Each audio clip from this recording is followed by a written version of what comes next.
Ladies and gentlemen, to the Paranormal Club. A new segment we are doing for the Slasher Club every Wednesday. We hope you like it, and tonight we will be doing Final Destination 2000, another movie that came out the year I was born. Oh, yeah. And Cameron will be giving you the synopsis now. Yes, this film, it stars Devin Sawa as Alex Browning. He plays a senior in high school. He is going on a senior class trip to France. And while he's on the plane, he has this vision, this nightmare, if you will, of the plane exploding, violently killing everybody on the plane. That causes him and several other students and one teacher to disembark off the plane. And the plane does eventually explode, killing most of the passengers.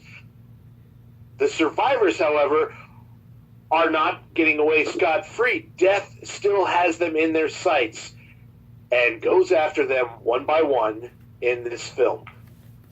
Right. This movie was directed by James Wan, produced by Glenn Morgan, Warren Zide, and Craig Perry. The screenplay was written by James Wan, Glenn Morgan, and Jeffrey Reddick. Story was done by Jeffrey Reddick. Music was done by Shirley Walker.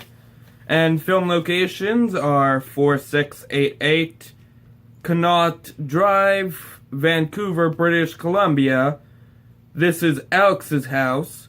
13112 Ballflower Avenue, Vancouver, British Columbia is Todd's house.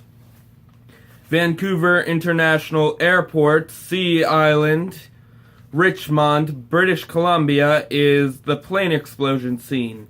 4840 Delta Street, Delta, British Columbia is Terry's death scene and the cafe scene. 555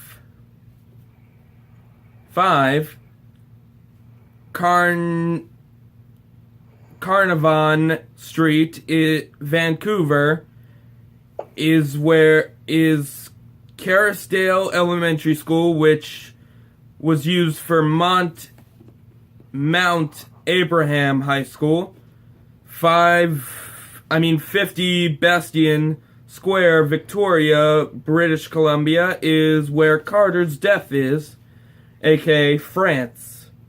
Again, Devin Sauer plays Alex Browning, Ali Larder plays Clear River, Kerr Smith plays Carter Horton, Christian Cloak plays Valerie Luton, Chad E. Donola plays Todd Wagner, Sean William Scott plays Billy Hitchcock, Tony Todd aka Candyman plays William Bloodworth, Amanda Detmore plays Terry Cheney, Brendan Fair plays George Wagner, Todd's brother, Lisa Marie Carrick plays Krista Marsh, Christine Chatlin plays Blake Dreyer, Forbes Angus plays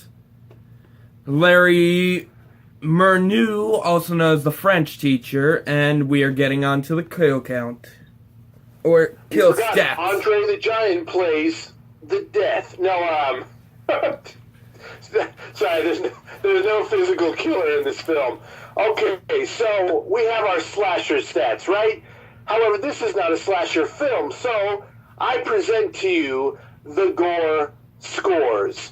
There are 287 deaths by airplane explosion, 1 hanging, 1 smashed by bus, 1 person repeatedly stabbed, 1 decapitation, 1 smashed by swinging sign, for a total of 292 dead bodies. Which, surprisingly, is way bigger than our collection kill, which was over, I believe, 60.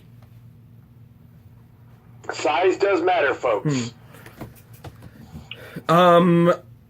On to the favorite deaths. Mine, surprisingly, is Billy Hitchcock takes a little too much off the top. Which, again, I have to make a... Well, not again, because this is the first time we're filming this. Even though we filmed it before and we lost all the footage. But I'm the son of a hairdresser. And so I feel like I should make a hair comment. Yes.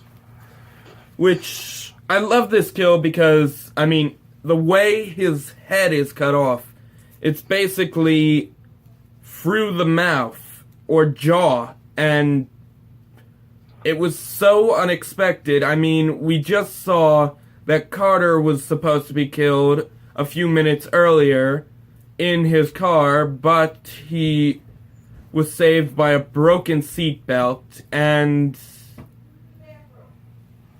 as Billy's the one that's always getting bullied, you'd expect he'd survive through this movie. But then...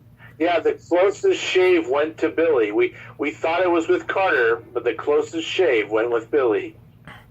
Which is funny because Death literally came back around with a huge mousetrap involving a bus and a piece of a car. Yeah. Well, train and a piece of car, yeah. And I kind of feel he got what he deserved because he was screaming before he died, "You're dead! You're dead! And you're not taking me with you!" And then he gets his head cut off. Well, they all deserve to die for trying to go to France. You know, there's a really well-known saying, there are countries that go to the moon, and there are countries that win the World Cup. You know what I'm saying? So they all deserve to die. No, but this I one... know what you're saying. You know, Billy was a bit obnoxious, and he should have just, kind of chilled out. Everybody else was trying to chill out, and,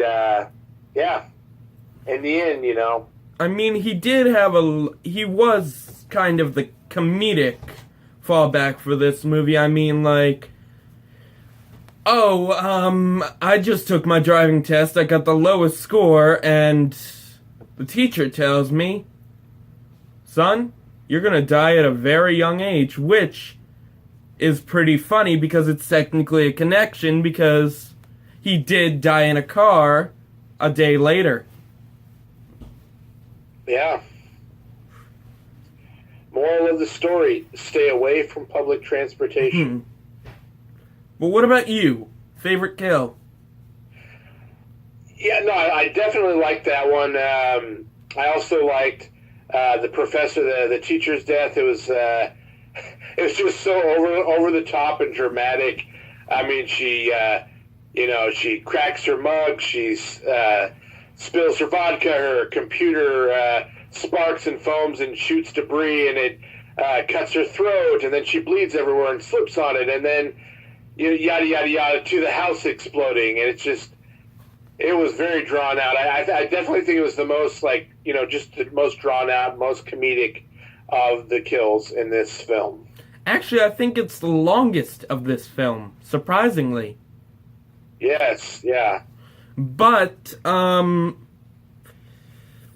there actually was a presidential reference in that part, if you were paying attention.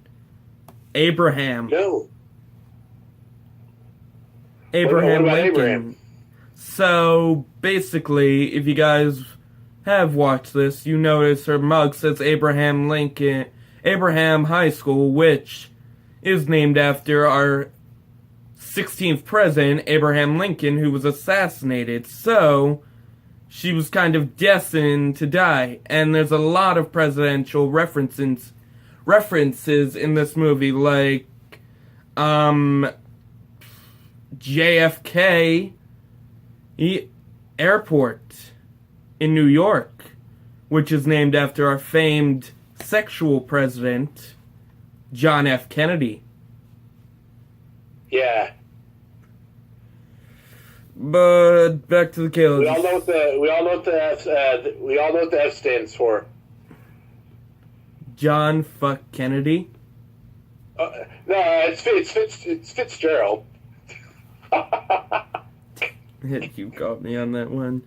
But in this movie, my least favorite kill, or death, I should say, is Terry Chaney gets hit by a bus, which it was the most mild kill in this movie, literally. I mean, you see a lot of people get hit by buses. I'm not saying that that's mild in itself, but just compared to basically an off-screen kill. I mean, we don't really see it happen, and it goes by really quickly. All the other kills have like an elaborate setup to them. We see death kind of coming, and yes, there is a little bit of a premonition prior to Terry's death, but there's no, it was just meant for like shock value, and it just kind of came off as kind of goofy.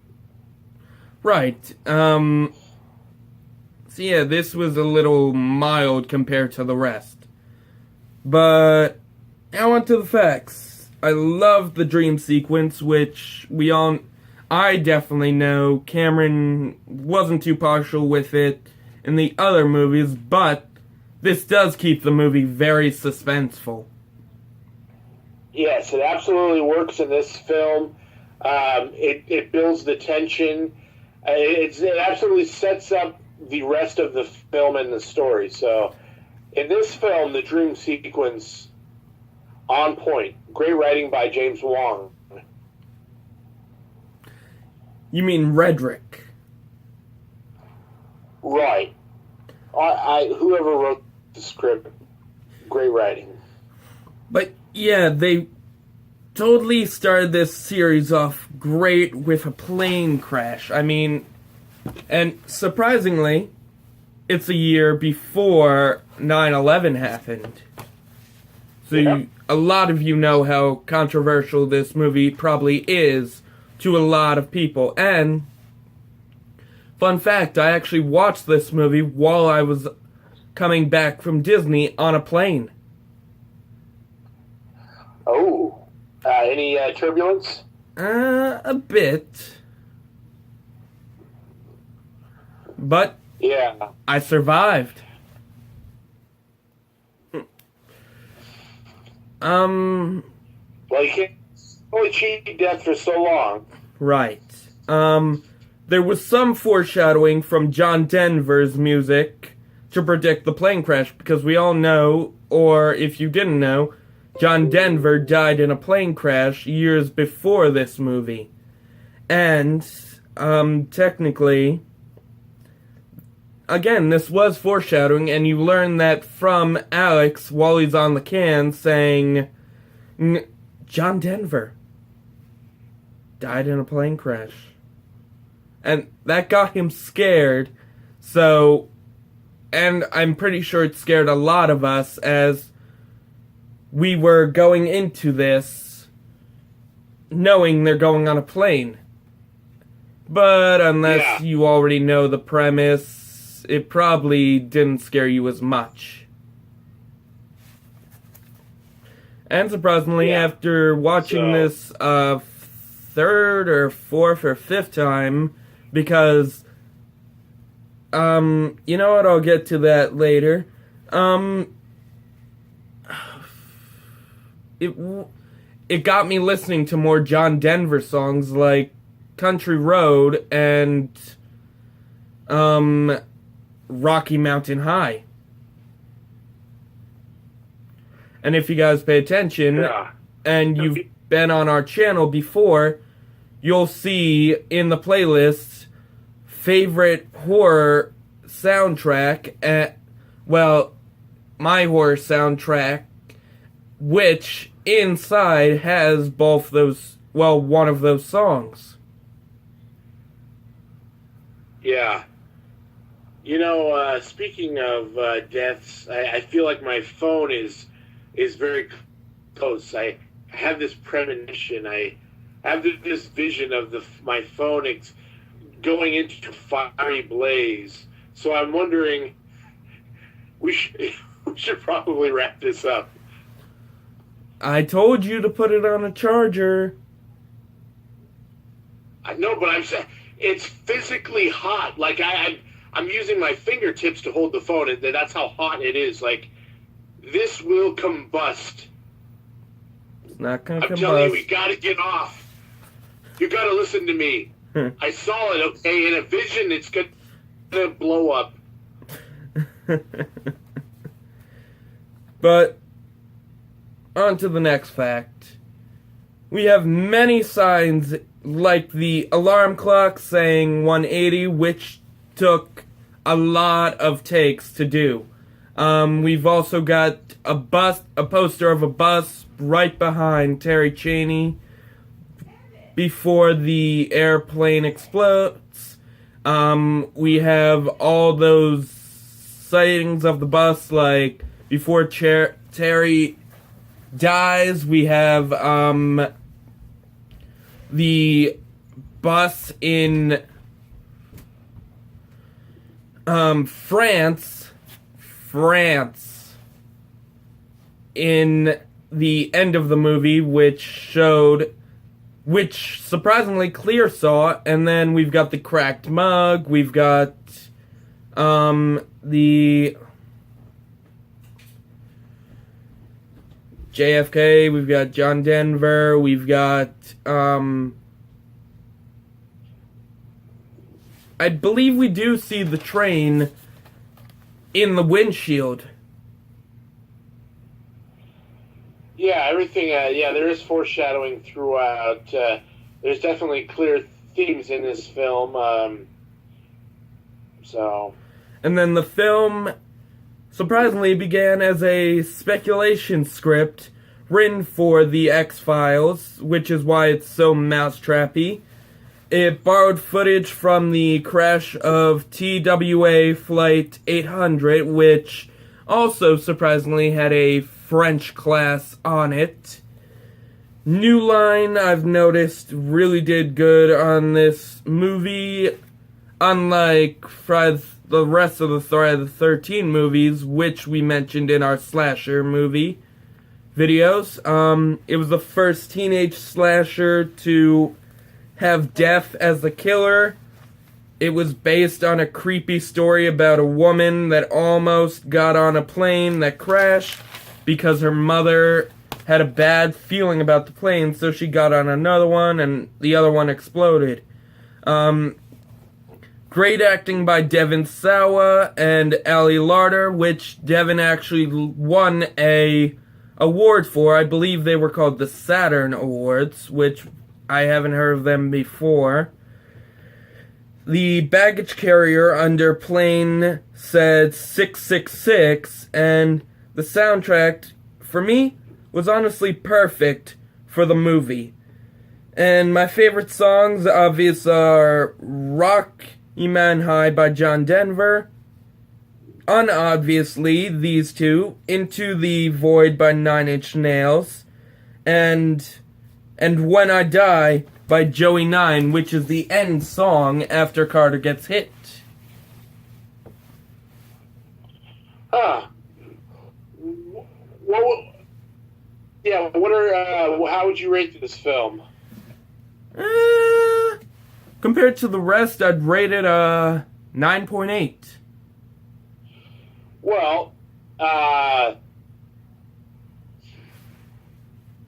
don't know. I'm going to rate it a little low, just because it's a good film. It's a solid film.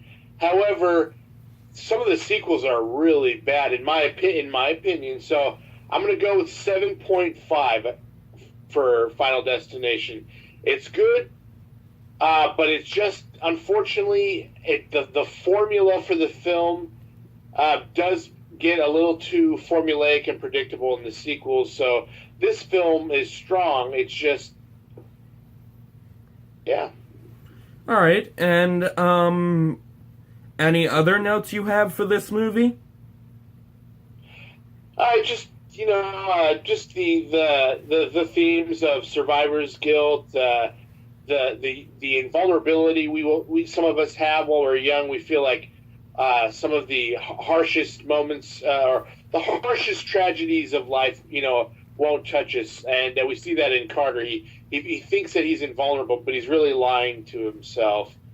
And then we see others that survive the plane crash that have this guilt, this regret. So, like Miss Luton, who literally sent her fellow teacher back on that plane. She goes through survivor's guilt. She believes she should have went on instead of Larry, or Mr. Larry, the French teacher. Yeah, the teacher was old. He was probably not going to procreate again. She's young. She's got her whole life ahead of her. She made the right decision. I mean, he could have taught a lot more students French. And now he's doing that in the afterlife, or teaching them in the fiery pits. I don't know, wherever he went.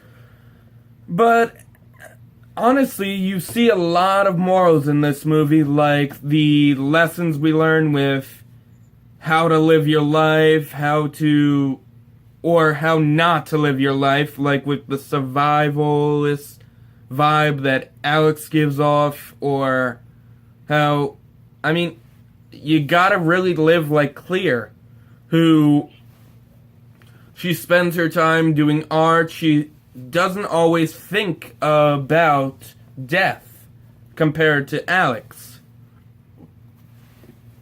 Yeah, there's definitely, this is about, that transitional period from high school into college years, so it's definitely, transitioning from being a kid to being an adult, and with that comes, the weight of responsibility that,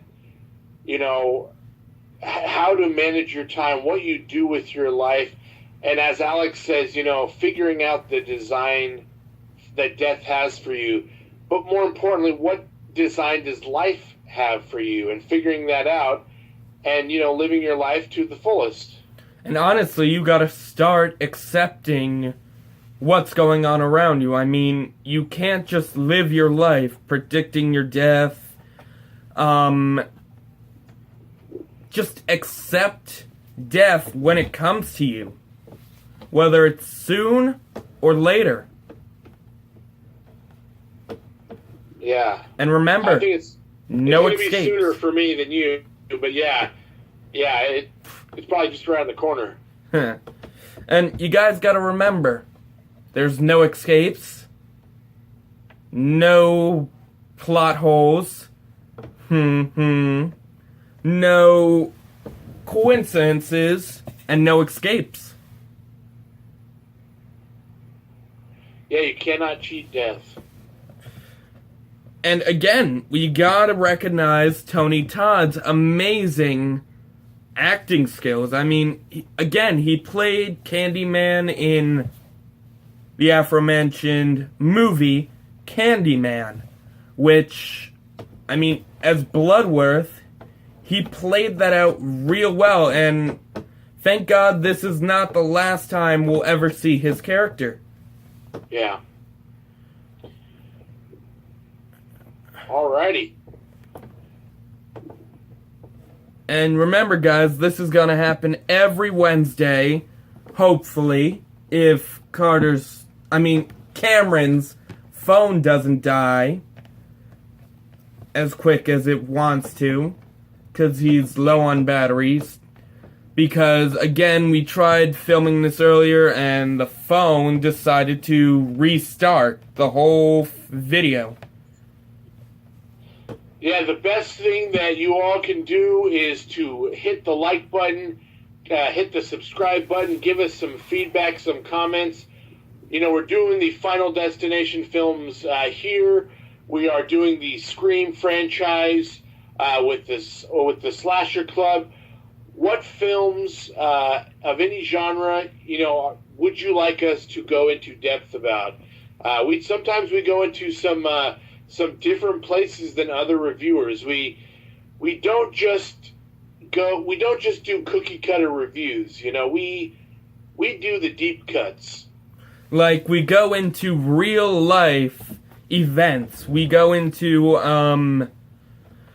where they were located, where and what these are actually based on, and also we go into interesting things like on Scream 3's review, we went into the sexual part of getting a job sometimes, but here we went into the effects of 9/11 and what a lot of these movies can have on the human mind. Like, if you look back at Where the Red Fern Grows, where that has had a huge impact.